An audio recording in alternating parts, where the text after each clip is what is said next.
खंडमंडलाकारं व्याप्तं येन चराचरं तत्पदं दर्शितं येन तस्मै श्री गुरुवे नमः। आज गांधी स्मृति एवं दर्शन समिति तथा हंसराज महाविद्यालय के संयुक्त तत्वाधान में आयोजित इस राष्ट्रीय संगोष्ठी जिसका विषय है विकसित भारत का स्वप्न और युवा, इस विषय पर जिनका सानिध्य, जिनका उद्बोधन, जिनका मार्गदर्शन, ऐसे हम सब ऐसे व्यक्तित्व जिनको टीवी पे बराबर देखते आए, सौभाग्य से आज मुख्य वक्ता के रूप में हमारे बीच विराजमान है आदरणीय माननीय गोपाल कृष्ण अग्रवाल जी। आप आर्थिक विशेषज्ञ हैं, भारतीय जनता पार्टी के आप प्रवक्ता भी हैं। ये सब सौभाग्य है कि हम सब यहाँ सुनने आए हैं। मैं तो आयोजक भी हूँ, जैसा कि बताया गया, तो मेरा क्योंकि आयोजक और होस्ट का काम आतिथ्य का होता है, यदि वो अतिथि बनने लगे तो फिर पूरा माहौल ही विपरीत हो जाता है। तो मैं यहाँ आतिथ्य की भूमिका में हूँ, अतिथि के नहीं। आयोजक कर्ता के नाते मैं आपका मान्यवर हार्दिक अभिनंदन करता हूँ। हमारे सीनियर युवाओं के आदर्श आप सब देखते होंगे सोशल साइट पे, और तमाम जहाँ भी दिल्ली विश्वविद्यालय ही नहीं, बहुत जगह देश के अन्य संस्थानों में भी अगर युवा से संबंधित कार्यक्रम होता है तो आप साक्षात ही स्वयं वहाँ पे दिख जाते हैं, स्वयंभू उत्पन्न होते हैं। आप हैं हमारे सीनियर श्री अभिषेक टंडन जी, आपका भी हार्दिक स्वागत करता हूँ, अभिनंदन करता हूँ। मैं अभिनंदन स्वागत आतिथ्य के रूप में कर रहा हूँ, अतिथि के रूप में नहीं। हमारे सीनियर, मैं भी लगभग इस परिसर में, उत्तरी परिसर में, नॉर्थ कैंपस में लगभग 18-17 साल से इधर हूँ। मैं पहले विद्यार्थी के रूप में, फिर बाद में शिक्षक के रूप में, उसके बाद प्रशासक के रूप में। किसी भी विश्वविद्यालय और किसी भी शिक्षण संस्थान में 3 ही महत्वपूर्ण कड़ी होते हैं, और सौभाग्य से ये दिल्ली विश्वविद्यालय की एक पवित्र धरती ने, और मुझे जैसा कि युवाओं से संबंधित कार्यक्रम है तो मुझे लगता है वो युवा जोश ही था। अभी भी हालांकि हम सब युवा हैं कि मुझे ये तीनों सौभाग्य प्राप्त हुआ। तो इस परिसर में हम सबके सीनियर मार्गदर्शक, इस संगोष्ठी के संयोजक, इस महाविद्यालय के बड़े ही डायनेमिक, अत्यंत ऊर्जावान प्राध्यापक विजय सर यहाँ उपस्थित मैं देख रहा हूँ। बहुत सारे युवाओं का कार्यक्रम है, तो ऐसा नहीं है कि बुजुर्ग और जो वरिष्ठ प्राध्यापक हैं मैं उनको भूल जाऊं। हम देख पा रहे हैं कि राजेश सर हैं और भी आदरणीय प्राध्यापक मंडली यहाँ उपस्थित है। आप सबका भी मैं हार्दिक अभिनंदन करता हूं, और जिनके लिए ये कार्यक्रम आयोजित किया गया है, क्योंकि जो 2047 का बीड़ा जिन युवाओं को कंधे पे है, जिनको उठाना है, ऐसे आप सभी प्रिय विद्यार्थियों, मैं आप सभी का पुनः इस हंसराज महाविद्यालय में आयोजित राष्ट्रीय संगोष्ठी में गांधी स्मृति दर्शन समिति की तरफ से हार्दिक अभिनंदन करता हूं, स्वागत करता हूं। मित्रों, विषय है विकसित भारत का स्वप्न एवं युवा। देखिए, कभी कभी ऐसा होता है कि यदि रास्ता पहले से किसी ने बनाया हो तो उस पर चलने में बड़ा मजा आता है, लेकिन रास्ता बनाकर चलना हो तो और मजा आता है। हम लोग तो उस देश में उत्पन्न हुए हैं जहां देवता भी ललायित होते हैं उत्पन्न होने के लिए। हमने सुना है, हमने शास्त्रों में पढ़ा है, एक तदेश प्रसुतस्य शकाशादग्रह जन्मना स्वम स्वम चरित्रम शिक्षेरेना पृथ्व्याम सर्वमानव। हम उस देश पे उत्पन्न हुए लोग, और ये देश हम 2047 में विकसित भारत वो पुनरावृत्ति करेंगे। हमने तो पहले प्राचीन काल में करके दिखाया है, दूसरों देशों के लिए आदर्श रहे हैं। चाहे हमारी आर्थिक नीति हो या हमारी राजनीतिक क्षेत्र हो, हर जगह युवा की जब बात आती है तो उस कड़ी में सबसे अग्रणी स्वामी विवेकानंद को हम भूल सकते हैं क्या? तो हमें लगता है कि आज के युवाओं के लिए स्वामी विवेकानंद जी का जीवन सबसे बड़ा संदेश है, सबसे बड़ा प्रेरणा का स्रोत है। हमें उस तरह का युवा बनने की आवश्यकता है। सिर्फ महाविद्यालय, विश्वविद्यालय, डिग्री कॉलेज में पढ़कर और अपनी डिग्री और मार्कशीट आ गई, हम सर्वोत्तम श्रेणी से पास कर गए, हमको तो कन्वोकेशन में राष्ट्रपति जी ने अवार्ड दिया जी, उसके बाद हम नौकरी में भी आ गए जी। बहुत अच्छे कॉलेज नॉर्थ कैंपस में हमें असिस्टेंट प्रोफेसर बन गए, एसोसिएट प्रोफेसर बन गए, प्रोफेसर बन गए। थोड़ी और आगे बढ़े, हम प्रिंसिपल बन गए, हम गवर्निंग बॉडी में आ गए, हम थोड़ा ईसी मेंबर बन गए। ये ये होना चाहिए ध्येय, लेकिन यही एकमात्र ध्येय युवाओं को नहीं होना चाहिए। मेरे परिचय में आया कि बहुत कम समय में लंबी छलांग लगाया हूं मित्रों। मैं आप सबको बताना चाहता हूं, जितना भी मेरा परिचय दिया गया, सौभाग्य से वो युवा जोश और युवा एनर्जी ही है कि एक बिहार के गांव से बालक पढ़कर आता है, उस परिवार में पहली 10वीं कक्षा किया हुआ उत्तीर्ण, जिसके माता पिता विद्यालय और महाविद्यालय विश्वविद्यालय क्या होता है अंतर नहीं समझ पाते हैं। वो पूछते हैं, अरे आप तो महाविद्यालय में थे, फिर महाविद्यालय में ही है। ITI और IIT क्या होता है बेसिक अंतर नहीं समझ पाते हैं मित्रों। उस परिवार का एक बालक पढ़कर आता है और 20-21 साल की अवस्था में इस विश्वविद्यालय में पढ़ाना प्रारंभ कर देता है। ये युवा जोश है मित्रों, ये युवा की ऊर्जा है मित्रों। मुझे लगता है उसको पहचान कर और क्रियान्वयन करने की आवश्यकता है। उसके बाद सौभाग्य प्राप्त होता है। उस समय 90 वर्ष का इतिहास दिल्ली विश्वविद्यालय का होता है। 23 साल में मुझे असिस्टेंट रजिस्ट्रार बनने का एक रिकॉर्ड बनाने का एक सौभाग्य मिलता है मित्रों। मुझे लगता है ये युवा जोश है। 28-29 की आयु में डिप्टी रजिस्ट्रार जवाहरलाल नेहरू विश्वविद्यालय में जाने का सौभाग्य मिलता है। ये मैं मित्रों इसलिए उदाहरण दे रहा हूं क्योंकि हम थ्योरी बहुत पढ़ते हैं और आजकल का जो युवा है ना, वो शॉर्टकट बहुत अपनाना चाहता है। मित्रों मैं आप सबको बताना चाहता हूं, शॉर्टकट से सफलता तो हम ले लेंगे, लेकिन सफलता पे अगर हमें रुकना है, हम स्थायित्व चाहते हैं, हम और आगे चाहते हैं, तो शॉर्टकट से काम नहीं चलेगा। उसके बाद जैसा आया नेशनल स्कूल ऑफ ड्रामा में रजिस्ट्रार का दायित्व, महात्मा गांधी केंद्रीय विश्वविद्यालय में, और इधर भी लगभग 34-35 साल की आयु में निदेशक करते हैं। मित्रों ये क्यों संभव हो पाता है? जब हमें भीड़ का व्यक्ति नहीं बन के भीड़ इकट्ठा करने वाला बनना पड़ेगा। आज हम सब देखते हैं, प्रसंग आया, माननीय प्रधानमंत्री जी की बात हुई, कितना देर एक व्यक्ति देश के लिए देता है, कितना समय देता है। हर एक युवाओं को आदर्श रूप में उतना समय देने की आवश्यकता है। हम सब करते क्या है, मैं थोड़ा सा 5-7 मिनट ज्यादा समय लूंगा सर और खत्म करना चाहूंगा। ऐसे तो क्योंकि दिल्ली विश्वविद्यालय में जब आता हूँ, माइक मंच मिलता है, तो फिर छोड़ने का मौका मन नहीं करता है, क्योंकि यहाँ एक अलग लगाव है। लेकिन थोड़ा सा और आप सबको देखता हूँ तो मैं चाहता हूँ कि सिर्फ संगोष्ठी नहीं रहे मित्रों। अगर 1-2 का भी बदलाव आ गया, कोई प्रेरणा हो गई, कोई जीवन में ऐसा अद्भुत परिवर्तन हो गया, तो मैं अपने को भी धन्य समझना चाहता हूँ मित्रों। क्योंकि जब हम लोग भी आए थे तो ऐसे सीनियर हमें मिलते थे। जब पहली बार मुखर्जी नगर में मैं आया और वहां से मुझे आरामबाग गोल मार्केट जाना था, जिनके यहाँ रुका था उन्होंने एक ऑटो पे बैठाया और बोला कि आप GTV नगर उतर जाइएगा, वहां 100 नंबर ले लीजिएगा, गोल मार्केट उतार देगी। जब मैं वहां ऑटो पे बैठ के आया और GTV नगर के कैंप की बत्ती पे उन्होंने उतारा, तो मैंने देखा एक PCR की वैन 100 नंबर लिखा है खड़ी है। एक अबोध बालक गांव से आया हुआ, इतना भी समझ नहीं था, वो PCR से जाके कहता है चलो जी गोल मार्केट मुझे उतार दो। वो पुलिस वाला मेरे ऊपर भड़क गया। लेकिन युवा जोश मित्रों, मैंने बहस किया, मुझे तो कहा गया है कि वहां 100 नंबर खड़ी होगी और आपके लिखे भी हो दिल्ली पुलिस आपकी सेवा में, क्या मजाक करते हो? मुझे बताया गया और आप कह रहे हो कि नहीं जा सकते। वो एक युवा मित्रों आज आपके समय आपको संबोधित कर रहा है, आप समझ सकते हैं कितना संघर्ष करना पड़ा होगा मित्रों। हम क्या करते हैं, थोड़ी भी अव्यवस्था हुई, थोड़ी भी कुछ ऐसे सुविधाजनक चीजें नहीं मिल पाई, हमारे सफलता में थोड़ा रोना मिला, हम क्षुब्ध हो जाते हैं मित्रों, हार मान लेते हैं, मन दुखित हो जाता है। लेकिन अटल जी की वो पंक्ति याद करने की आवश्यकता है मित्रों, हम युवाओं को, हार नहीं मानूंगा, वो वाला चीज, उसको संकल्प को लेकर बढ़ना है मित्रों। उसके बाद बहुत सारे ऐसे भी कि मेरी सच्ची कहानियां हैं। एडमिशन होता है, जाता हूं, कट ऑफ में नाम नहीं आता है, संस्कृत पढ़ना पड़ता है, साइंस का विद्यार्थी था मित्रों, वो कट ऑफ का गेम और वो मुझे पता नहीं था क्या होता है।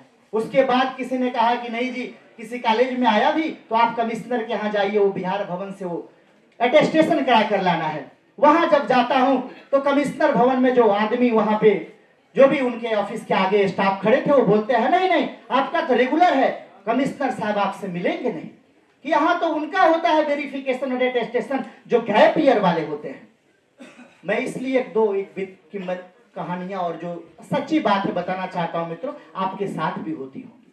लेकिन हम क्या करते हैं, थकते हैं। थकना नहीं है मित्रों, उसको उस मजबूरी को मजबूती मान के चलना है। मैंने बड़ा निवेदन किया, उस व्यक्ति ने कहा कि नहीं नहीं मेरी तो नौकरी चली जाएगी सर, मेरे को डांटेंगे। या वही लोग आ सकते हैं जिनका गैप ईयर वाले हैं, उन्हीं का होता है। मैंने उनको बड़ा निवेदन किया, समझाया। मैंने कहा आप मेरे जगह पे आपका बेटा भी हो सकता था, क्या आप उसके साथ ऐसा ही बर्ताव करते? मेरी जिंदगी का सवाल है। 10,000 रुपया गांव से लेके आया हूँ, 7,000 कुछ रुपया बचा हुआ है, प्रत्येक दिन कुछ खर्चा हो जा रहा है, कहीं ऑटो में, कहीं पानी पीने में, कहीं कुछ, तो कृपया करके आप मुझे मिलवा दीजिए। उसने जब देखा, थोड़ा भाव विह्वल हुआ और संवेदना उसकी जगी, क्योंकि हुआ जोश, मैं भी माना था कि मिल के रहूंगा कमिश्नर साहब से। फिर उसने कहा कि मैं बाथरूम चला जाता हूं, साहब पूछेंगे बोलिएगा। कोई नहीं था, अब मैं आ गया। हुआ ऐसे ही, कालू राम नाम का एक बोर्ड लगा था, वहां के कमिश्नर थे। जब प्रवेश करता हूं तो कमिश्नर ने पहले ही चिल्लाना शुरू कर दिया, क्या है, क्या है, कैसे आ गए, कैसे आ गए? मैंने कहा ध्यान से सुनना मित्रों, हम अच्छाई और प्रशंसा तो सबकी कर जाते हैं, आत्म प्रशंसा आत्महत्या जैसी होती है मित्रों। मैंने वहां कुछ सच्चाई बयान किया कि कमिश्नर की भी संवेदना को मैं जगाऊं।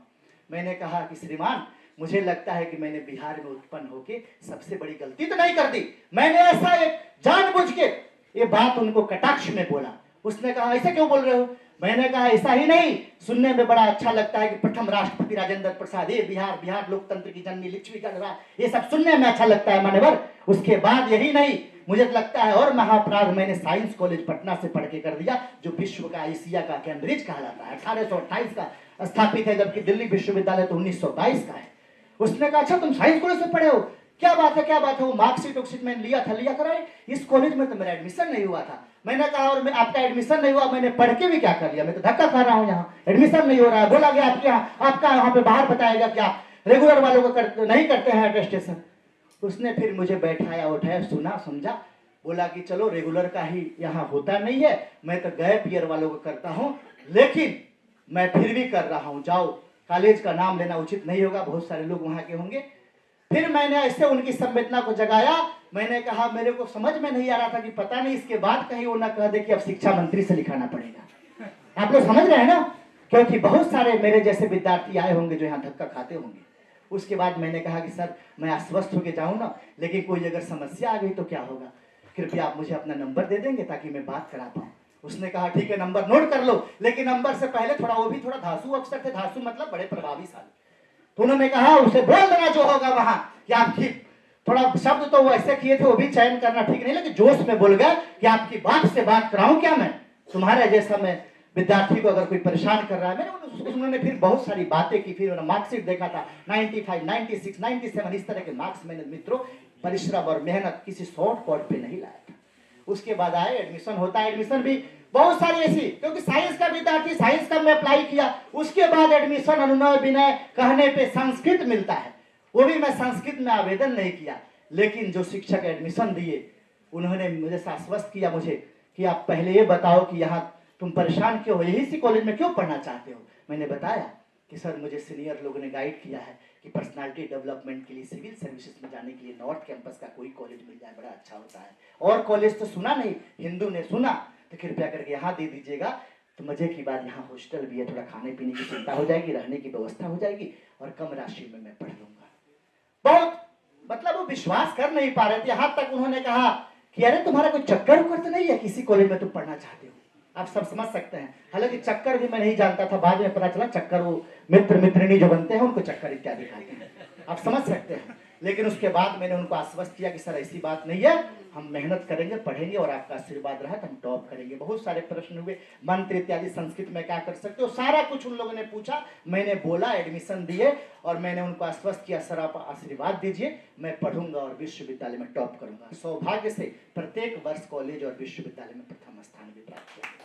वो यही बात हमें लगता है कि आज आवश्यकता है वो मोदी जी और देश के माननीय प्रधानमंत्री जी ने विकसित भारत 2047 की जो संकल्पना ली, वो शब्द का एक खेल नहीं है मित्र, वो शब्द जाल नहीं है मित्रों, वो जादुई कोई दो वर्ड नहीं है विकसित भारत, वो एक बहुत गूढ़ अर्थ रखने वाला शब्द है मित्रों। वो तब संभव होगा जब हम सब उस तरह से संकल्प लेकर चले, चाहे हम जो काम करना चाहते हैं मित्रों। देश में बाद में झाड़ू चलाएंगे, हम घर में अपने झाड़ू चलाते हैं क्या मित्रों? जिस टेबल पे हम ऑफिस में प्रिंसिपल और डायरेक्टर बन के जाते हैं, क्या कभी हमने प्रयास किया है क्या कि वहां साफ है क्या? हमें वहां से शुरुआत करनी होगी। अगर हम शुरुआत करते हैं तो हम नीचे भी वो संदेश देंगे, जैसा कि मैंने कहा विवेकानंद जी का जीवन ही संदेश है। हमें बहुत सारी प्रेरणा पढ़ के लेने की आवश्यकता नहीं है, जीवन को देख सकते हैं, जीवन दर्शन से प्रेरणा लेने की आवश्यकता है मित्रों। उस तरह की वेशभूषा आज के युवाओं को ये भी आवश्यकता है। हमें थोड़ा वो निकृष्ट वस्त्रों को त्याग कर अपने सर्वश्रेष्ठ को अपनाने की आवश्यकता है। जैसे माननीय गोपाल कृष्ण अग्रवाल जी, हो सकता है कभी कभी हम वेस्टर्न में बड़े अभिभूत होकर कोट टाई लगा लेते हैं, लेकिन आवश्यकता है आज खादी को ऊपर रखने की आवश्यकता है मित्रों, अपने सूती को ऊपर रखने की आवश्यकता है मित्रों। हम कोट पहनेंगे लेकिन गर्व से अपने गमछा को, अपने खादी को, अपने सूती को ऊपर रखेंगे। अंग्रेजी जानेंगे मित्रों, अभी अभिषेक टंडन जी बताए, लेकिन हम हिंदी को उनसे ऊपर रखेंगे मित्रों। हम अंग्रेजी में भी बात करेंगे लेकिन उनसे ऊपर हिंदी को रखेंगे, सम्मान अपना हम हिंदी को देंगे। और हम सिर्फ हिंदी की बात नहीं, कोई बंगाली होंगे, तमिल जानने वाले, कन्नड़, हम उसको सम्मान देंगे मित्रों, वो तब होगा। आज देखिए वैश्वीकरण जमाना 2047 जो भारत विकसित भारत की बात हो रही है, नई शिक्षा नीति आई, मातृभाषाओं को, क्षेत्रीय भाषाओं की बात की। क्यों? आप देखिएगा यहाँ दिल्ली में आज से लगभग 20 साल, 25 साल और 50 साल पहले जाइए, 70 साल पहले बताते हैं नॉर्थ कैंपस में इतना कुछ नहीं था। कितनी भीड़ है, जो यहाँ आता है यहीं पे रह जाता है मित्रों।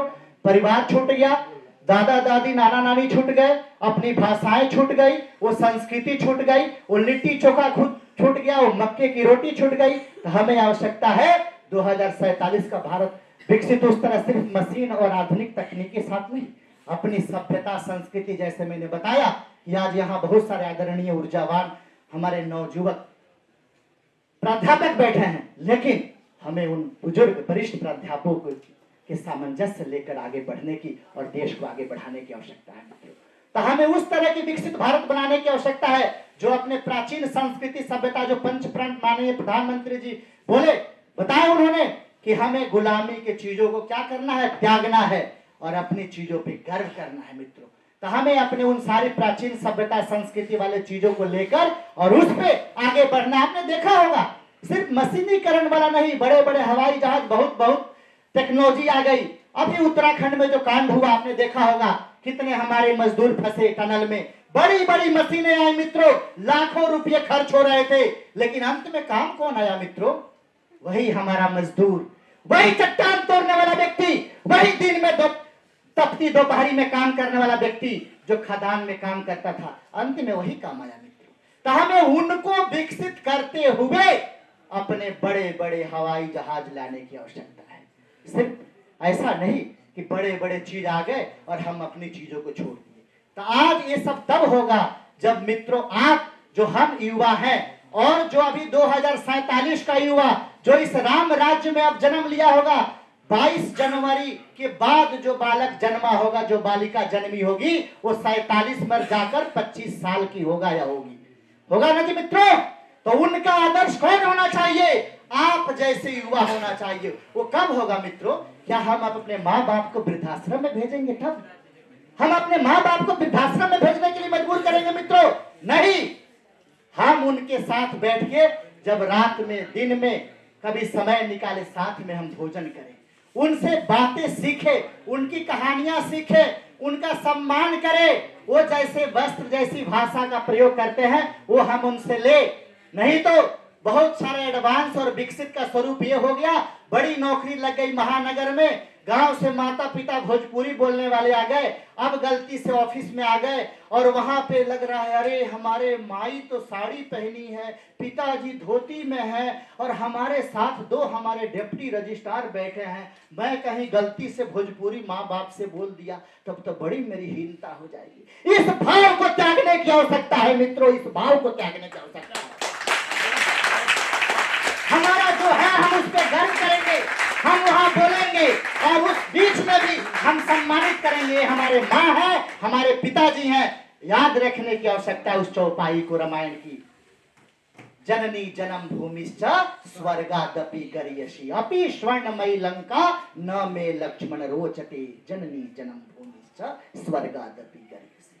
क्या बहुत सुंदर औरत आ जाए तो अपनी माँ को हम छोड़ के उसको माँ मान लेंगे क्या? हमारी माँ चाहे जैसी है, वो माँ है, वो सुंदर है, वो स्वर्ग से भी बढ़कर श्रेष्ठ है। ये भावना लाने की है। हमारी माटी, हमारी भारत माता, वो भाव हम आज के युवाओं में विकसित करने की आवश्यकता है। तब जाकर जो 22 जनवरी के बाद जो बालक जन्म लिया है, 47 में आपको अपना आदर्श मानेगा। और फिर जाकर जो देश मजबूत होगा, फिर वो उसका एक एक ईंट मजबूत होगा। मित्रों, अगर हम भवन मजबूत बनाना चाहते हैं, नींव कमजोर रह गई, वो भवन मजबूत नहीं होता है, नींव दिखती नहीं है, नींव नहीं दिखता है। मित्रों, हंसराज कॉलेज 3-4 मंजिल है, कितना बढ़िया लगता है, लेकिन इसका नींव तो कुछ लोग अपने जान को, अपने शरीर को नींव के रूप में खपा जाते हैं। और यही कारण है कि बहुत सुंदर दिखने वाला भव्य भवन ऊपर जो दिखता है, लेकिन वो नींव होते हैं वो दिखते नहीं है। तो इस विकसित भारत जो 2047 का होगा, मंच के इधर, और जो हमारे 40-50 साल के अवस्था वाले लोग हैं, हमें उसके नींव के रूप में काम करने की आवश्यकता है। मित्रों, हम नींव बनेंगे तब हमारा जाकर जो 47 वाला भारत होगा वो दिखेगा। तो हमारी भाषा, हमारी वेशभूषा, हमारी खान पान, मित्रों याद करिए, अपने ही देश में 100 वर्ष तक लोग रहे, सामान्य आयु 100 वर्ष, 110, 125 ऐसे जीवित रहते थे। आज भारत सरकार ने तो मजबूरी में 60 वर्ष में हमें रिटायर्ड मान लिया ना मित्रों। ज्यादा से ज्यादा थोड़ा ठीक ठाक आप रहते हैं, फिटनेस है, थोड़ा सा सुबह शाम एक्सरसाइज व्यायाम इत्यादि कर लिए, 70-75 जीवित रहते हैं। क्यों मित्रों? क्योंकि हमने अपने खान पान, हमने असली खेती छोड़ दिया। हम वही रसायन पे, जल्दी पौधा ऐसा उगाओ तुरंत कल उसमें फल आ जाए। नहीं मित्रों, बोला ना मैंने, शॉर्टकट अपनाओगे, रेड लाइट जंप करोगे, चलान तो होगी, एक्सीडेंट होगा, जान भी कमा दोगे। शॉर्टकट नहीं मित्रों, सफलता का कोई शॉर्टकट मंत्र नहीं है। मित्रों, अगर आपको कोई जाके गुमराह करता है कि मैं ऐसा कोचिंग, ट्यूशन, नोट्स दे दूंगा, पढ़ लेना, आप टॉप कर जाओगे, वो आपके जीवन के साथ आपको धोखा दे रहा है मित्रों। क्योंकि अगर आप लॉन्ग टर्म और अच्छे मेहनत के साथ बोल पाओ, करोगे परिश्रम, तो मुझे लगता है कुछ लोगों को लग रहा होगा बड़े क्रांतिकारी इस तरह की बातें बोल रहे हैं। क्रांतिकारी नहीं मित्रों, जो मैंने आपको पहले ही एक बात बताया, ये शॉर्ट टर्म की बाणी नहीं निकल रही है। हमने भी 20, 25, 30 साल की अपनी यात्रा, कैसे हम लोग मेहनत और संघर्ष, जो आज माननीय प्रधानमंत्री जी आत्मनिर्भर भारत की बात कर रहे हैं, वो आत्मनिर्भरता वाला, कैसे बचपन से लेकर आज तक, तब जाकर ऐसी बात निकल पाती है। युवाओं के सामने एक भ्रम भी है आजकल। जैसे मैं भी कहीं जाता हूं, अभी पिछले रविवार को कन्वेंशन सेंटर में मुझे जाना था, वहां भी मुख्य वक्ता के रूप में था। तो जो आयोजक बुलाए, उन्होंने पहले मेरे से कभी बातचीत नहीं हुई, कभी मिलना नहीं हुआ, ऐसे ही फोन पे बोल दिए कि श्रीमान जी नंबर मिला है, आप समय दे सकते हैं। मैंने कहा बिल्कुल बिल्कुल। विद्यार्थियों का कार्यक्रम था, हिंदी ओलंपियाड का पुरस्कार वितरण समारोह, पूरे देश से बच्चे आए थे। जब हम गए तो वो आगे कह रहे हैं, ज्वाला प्रसाद जी आ रहे हैं क्या? मैंने कहा नहीं, मैं ही ज्वाला प्रसाद हूं। उन्होंने मेरा परिचय में क्या बोला, अरे मैं तो इनको देखा तो लगा कोई ज्वाला प्रसाद, भारी भरकम, बड़े बूढ़े से बाल और पका हुआ आदमी होगा। मेरे, हाँ, डाकू ज्वाला सिंह, ज्योति बने ज्वाला। मुझे भी लोग कहते रहते थे, अरे आप तो बड़े विनम्र हैं, सरल हैं, हंसते रहते हैं, नाम तो आपका बड़ा खूंखार है। तो ये भ्रम है। उसी तरह दोस्तों, मित्रों, समाज में हम युवाओं के समक्ष कभी कभी कुछ लोग भ्रम फैला देते हैं। ऐसा भ्रम, सूरज के सामने मित्रों बादल आ जाता है ना, तो भ्रम में मत रहना कि सूरज के अंदर प्रकाश नहीं है, वो प्रकाश जला देगा, थोड़ी देर के लिए उसका प्रकाश को डाउन कर सकता है। तो इस तरह आज के युवाओं के समक्ष चुनौती भी है मित्रों। विभिन्न तरह की किंवदंती, उदाहरण, कहानियां, ऐसे भ्रम फैला दिए गए हैं। उस भ्रम को तोड़ने की आवश्यकता है। एक भ्रम आपने सुना होगा, एक व्यक्ति एक बछड़ा लेके जा रहा था, काऊ के मेल चाइल्ड को काफ बोलते हैं ना, बछड़ा, गांव में बछड़ा, हम हिंदी वाले लोग हैं, बछड़ा समझते हैं ना, कोई है नहीं समझता है मित्रों, मेल चाइल्ड ऑफ काऊ, उसको बछड़ा, काफ, उसको लेके जा रहा था। 2, 4, 5 लोगों ने मिला उसको अगले चौराहे पे, हंसराज से बड़ा मलकानगंज पे लोग, अच्छा तुम गधा कहाँ ले जा रहे हो? बड़ा परेशान, अरे मैं तो बछड़ा लेके गया था, अभी यज्ञ हुआ, यहाँ गाय हुआ, बछड़ा लिया, हंसराज ने दान कर दिया होगा। वो आगे फिर बढ़ा गया, थोड़ा दूर और बर्फ खाना के पास गया होगा, वहां 15-20 की संख्या में लोग मिले, कहे कि अच्छा ये तुम गधा कहाँ ला रहे हो? बेचारे की और आत्मविश्वास कमजोर हो गया, डिग गया। अरे पहले 4-5 लोग बोले, अब 15-20, थोड़ा दूर और गया, उधर करोल बागरा के एरिया में पहुंचा तो 100-150 लोग मिले। फिर उन लोगों ने कहा, अरे तुम ये गधा कहाँ ले जा रहे हो? वो अच्छा आदमी, मेहनती, परिश्रमी, आप लोग जैसा युवा, जोश ऊर्जा वाला विद्यार्थी, लेकिन समाज के इस तरह की बात से वो थक हार गया, उसने वो सच का बछड़ा को गधा मान के वहां छोड़ दिया। मित्रों, तो समाज में ऐसे भी कुछ भ्रम है मित्रों, लेकिन आपको आवश्यकता है कि अगर आपने ठोक बजा के पढ़ा है, देखा है, समझा है, अनुभूति किया है। आप मानते हो कि ये बछड़ा है तो चाहे दुनिया कहती रहे गधा है, हम उसको बछड़ा ही कहेंगे। ऐसी आवश्यकता है दोस्तों, ऐसी आवश्यकता है मित्रों। हमें अपने आत्मज्ञान को ऐसे बढ़ाने की आवश्यकता है। अगर हम इसको आगे बढ़ाकर चलेंगे तब 2047 का विकसित भारत बनाएंगे मित्रों। जैसे मेरे नाम के साथ भी भ्रम है, तो हमें उस भ्रम को तोड़ने की आवश्यकता है मित्रों। बहुत सारे इस तरह। फिर हम सब क्या करते हैं, थोड़ा पीछे देखिए, आगे चल। प्रशासन में भी कभी होता है, मैं प्रशासन में रहा तो कभी कभी क्या करता है बाबू कि ज्यादा मेहनत न करना पड़े, नया नोट नहीं बनाता है, पिछले देखता है, आगे बढ़ जाता है। लेकिन ठीक है, कभी कभी ये काम कर जाएगा, लेकिन क्योंकि अज्ञानता बस शॉर्टकट में वो हानिकारक भी हो जाता है। एक बार मेरे समक्ष एक नोट आया, उस पे लिखा था हॉरिबल वाइस चांसलर। मैंने कहा हॉरिबल वाइस चांसलर कैसे हो गया भाई, ये क्या है? उसने कहा नहीं सर, पिछले बार भी था। वो अपनी सच्चाई बताया। मैं देखा, लेकिन पिछले बार तो ठीक था, क्योंकि वो पोस्ट ऑफिस एस लगाया था, वो कंप्यूटर ने रेड कर दिया था, उस बेचारे को उतना आता नहीं था, वो हॉरिबल वर्ड ले लिया था। तो honourable vice chancellor became horrible vice chancellor. ये शॉर्टकट है मित्रों, कभी भी शॉर्टकट के चक्कर में मत पड़ना मित्रों। 80 का नोट्स गुरुजी भी उसी से पढ़ के टॉप करके प्रोफेसर साहब बन गए, और अभी भी हम नहीं। वो टोपी बेचने वाली कहानी सबको याद है, उसके पिताजी टोपी बेचते रहे। टोपी बेचते बेचते एक दिन मई के धूप में बड़े थक गए, उनको लगा कि थोड़ा भूख लगी है, खाना खाते हैं। पेड़ के नीचे बैठे, साइकिल लेके लगाए, सभी टोपी उस पर रखी हुई थी। थोड़ा भोजन किए, भोजन के बाद स्वाभाविक है निद्रा आती है, थोड़ा सा सोचे कि थोड़ा आराम कर लेते हैं। निद्रा आई, वहां सो गए मित्रों। थोड़ा साहित्य का भी रहा हो ना, विजय सर आप हिंदी संस्कृत वालों को जानते ही है, तान्यास ही बोलना पड़ता है, क्षमा चाहता हूँ, समाप्त कर रहा हूँ, अंतिम प्रसंग है। तो उसने जब सो गया वहां, फिर उठा तो बड़ा आश्चर्य देखा कि जा, मेरी तो पूरे जीवन की कमाई लूट गई, ऐसा क्या हो गया? तो देख रहा है कि साइकिल पर जितनी टोपी थी बेचारी सब गायब। आसपास देखा, आप समझ सकते हैं ना, बड़ा अपनी ईमानदारी से मेहनत से अपना गला पूंजी कमाया होगा, और कहीं गलती से बाढ़ आ गया, आग लग जाए, नष्ट हो जाता है, कितना दुख होता है मित्रों। होता है कि नहीं, बताना आप लोग, होता है दुख। उसको भी बड़ा दुख हुआ, लेकिन जब उसने आगे पीछे ऊपर देखा तो देखा कि पेड़ पे कुछ बंदर हैं और वो बेचारे सारे टोपी पहने हुए हैं। तो उसने सोचा, जा, मेरे तो सारे टोपी बंदर लेके चले गए। लेकिन उसने, क्योंकि बुजुर्ग था, अनुभवी व्यक्ति था, अपने भी कॉलेज में हमारे जो वरिष्ठ प्राध्यापक हैं, हमसे वरिष्ठ हैं, हमें उनका अनुभव को सीखने की आवश्यकता है। तो उसने देखा कि अच्छा, एक टोपी जो मैं पहना था, सैंपल के तहत सोया था, तो वो मेरे सर से दबी रह गई थी। उसने बंदरों की तरफ दिखाया, इशारा किया, उस टोपी को निकाल के नीचे फेंका। बंदर भी उसका अनुकरण किए, सारे टोपी नीचे फेंक दिए। उसने बड़े ठंडे और राहत की सांस ली, सारी टोपी इकट्ठा की, फिर चल दिया। गया तो घर में सुकून से बताया, क्योंकि उसकी लूटी हुई कमाई जो थी, जो लूट गई थी, वापस आई थी। बड़ा सुकून से सभी लोग भोज किए, रात में खाना खाते थे, क्योंकि पहले सभी माता पिता बच्चे सभी एक साथ खाते थे। अब ये नहीं कि बच्चा कमला नगर में है, माता पिता घर पे हैं, माता जी भी कहीं है, पिताजी भी कहीं है। तो हमें इसको भी ध्यान रखने की आवश्यकता है। तो उसने फिर जब खाना वाना खाया तो पिताजी को ने बताया कि ऐसे ऐसे संकट हो गया था। वो कहानी सुन लिया बालक। लेकिन आप जानते हैं भारत जैसे देश में ना, क्योंकि अभी भी देश युवाओं का देश है, 65% हमारी आबादी जो है युवा है, लेकिन चिंता की बात है 35 करोड़ लोग हमारे ऐसे हैं जो युवा हैं लेकिन कुछ नहीं कर रहे हैं। तो जब विकसित भारत होगा तब, जब हर हाथ को उसके हुनर के अनुसार, सिर्फ नौकरी ही नहीं, यूपीएससी तो 1000 ही नौकरी देगी मित्रों, एसएससी 10,000 दे देगी। हमें अपने हुनर के अनुसार हमें काम करने की आवश्यकता है, जॉब गिवर होने की आवश्यकता है, जॉब सीकर की नहीं। तो बालक भी पिताजी की बकौती काम था, ले लिया, वो भी टोपी बेचने लगा 17-18 साल के बाद। जो 8-9 साल का बालक था 24-25 साल का हो गया, वो भी गया। सेम घटना उसके साथ भी रिपीट हुई, वही कट पेस्ट। 80 का नोट 2018 में उसने कट पेस्ट कर लिया। क्या गलती हुई? इस बार भी जब उठा, देख रहा है, उसे थक गया था, खाना वाना खाया, सो गया, देखा कि जा सारी टोपी बंदर लेके चले गए। उठ देख रहा है तो बंदर सब पहने हुए हैं, एक उसने भी पहना था। इस बार उसने फिर ऐसे ही पिताजी जैसे अनुकरण किया, नकल किया मित्रों।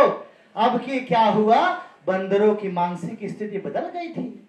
सारे लूट में एक बंदर बिना टोपी का बचा था। इस बार तक किसी बंदर ने टोपी फेंका नहीं, जो एक बचा हुआ था उसने उतरा, अब फटाक से उस टोपी को लेके भाग गया। अब वो सोची, जा, पिताजी ने तो मुझे ऐसे बताया था, अब तो मेरा एक जो बचा था ये भी चला गया। तो कट पेस्ट नकल में मित्रों, शॉर्टकट में क्योंकि वो ये भूल गया कि इतने दिन के समय में टेक्नोलॉजी समय में बदलाव, हमें अपडेट नहीं किया, वेतन स्थिति नहीं आई, सोचने की क्षमता बढ़ गई। तो हमें उन सारे चीजों को लेकर मित्रों, मैं एक अंत में बात कहूंगा कि हमें ऐसा अपना जीवन को बनाना है, भैया अभिषेक टंडन जी भी बताए, ऐसा आदर्श स्वरूप लेकर चलना है कि जो राम युग में, राम राज्य में आज जन्मा हुआ बालक 2047 में आपको अपना आदर्श माने, वो किसी को ना देखे। बहुत विडंबना है, समाज में बड़े बड़े आदर्श घूम रहे हैं, आपने देखा, और चिंता तब होती है, मुझे लगता है इस संगोष्ठी की आवश्यकता इसलिए हो जाती है ज्यादा महत्वपूर्ण। अभी आपने बिग बॉस का रिजल्ट देखा होगा मित्र, क्या हम ऐसे ही युवाओं को अपना आदर्श मानना चाहते हैं मित्र? हम किसी उसमें नहीं पढ़ रहे हैं, अमुक का है, ये है, वो है, हम तो सर्वे भवंतु वाले लोग हैं, हिंदू मुस्लिम की बात नहीं कर रहे हैं, लेकिन हमारा चरित्र नेक्स्ट और एक टीवी चैनल पे नेक्स्ट कह के उसका उत्साह वर्धन होता है कि तुम्हारा अब नेक्स्ट कौन सा है, मैं भी नेक्स्ट वाला हूं। तो मुझे लगता है इसका भी करारा जवाब आप जैसे हंसराज कॉलेज से शुरू हुए इन युवाओं को देना है मित्रों। बहुत बहुत धन्यवाद। और कॉलेज प्रशासन को, विजय जी को, मैडम प्राचार्य जो अभी किया है, उनको जो बहुत ही अग्रणी कार्य कर रही हैं। देश में जहां भी प्राचार्य की लिस्ट बने उसमें मुझे लगता है पहले 10 में उनका नाम आता है, इस तरह से काम कर रही हैं। ऐसी प्राचार्य पूरे कॉलेज प्रशासन को बहुत बहुत धन्यवाद। नमस्कार।